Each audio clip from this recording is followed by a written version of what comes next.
প্ৰতিগৰাকী ভোটাৰৰ ভোটাধিকাৰ নিশ্চিত কৰাৰ বাবে ওদালগুৰি জিলাত আৰম্ভ কৰা হৈছে ঘৰে ঘৰে গৈ ভোট গ্ৰহণৰ প্ৰক্ৰিয়া 85 বছৰ ঊৰ্ধ্বৰ আৰু বিশেষভাৱে সক্ষম ব্যক্তিসকলৰ বাবে পোষ্টেল বেলটৰ জৰিয়তে হোম ভোটিংৰ ব্যৱস্থা কৰা হৈছে ওৰাঙৰ মুঠ 3 গৰাকী বয়োজ্যেষ্ঠ ভোটাৰৰো আজি গ্ৰহণ কৰা হয় ভোট ওৰাঙৰ সকলোতে জ্যেষ্ঠ ভোটাৰ 108 বছৰীয়া যদুনন্দ পালে নিজ ঘৰতে সাব্যস্ত কৰিলে ভোটাধিকাৰ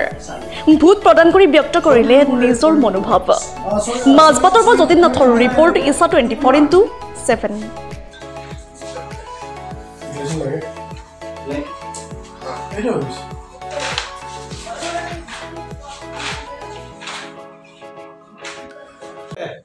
কেনেকুৱা লাগিছে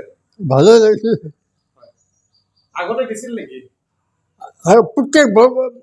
ইলেকশ্যনে দি আছো ঘৰত দিছিল নেকি আগতে এনেকৈ নাই ঘৰত এনেকৈ দিয়া নাই অনুভৱ কেনেকুৱা চেণ্টাৰে কৈছোঁ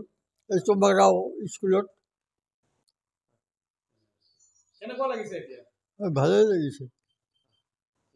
মোৰ শহুৰ দেউতা হয় বয়স কিমান হৈছে বয়স আপোনাৰ 108 বছৰ 108 বছৰ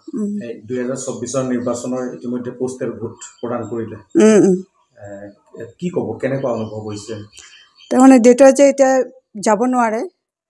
ঘৰত যে আহিছে বহুত ভাল হৈছে চৰকাৰক কি ক'ব যে নিৰ্বাচন বিষয়ক এই কথা কামটো কি বুলি জনাব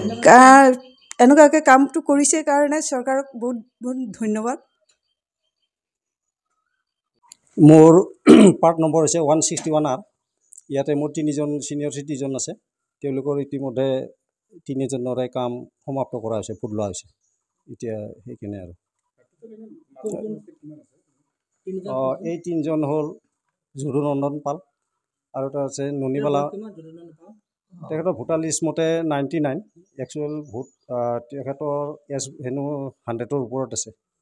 আৰু এটা আছে নুনিবালা মণ্ডল তেওঁৰটো হৈ গ'ল আৰু এটা আছে ৰূপবান নেচা এই তিনিজনৰে হৈ গৈছে থেংক ইউ হয়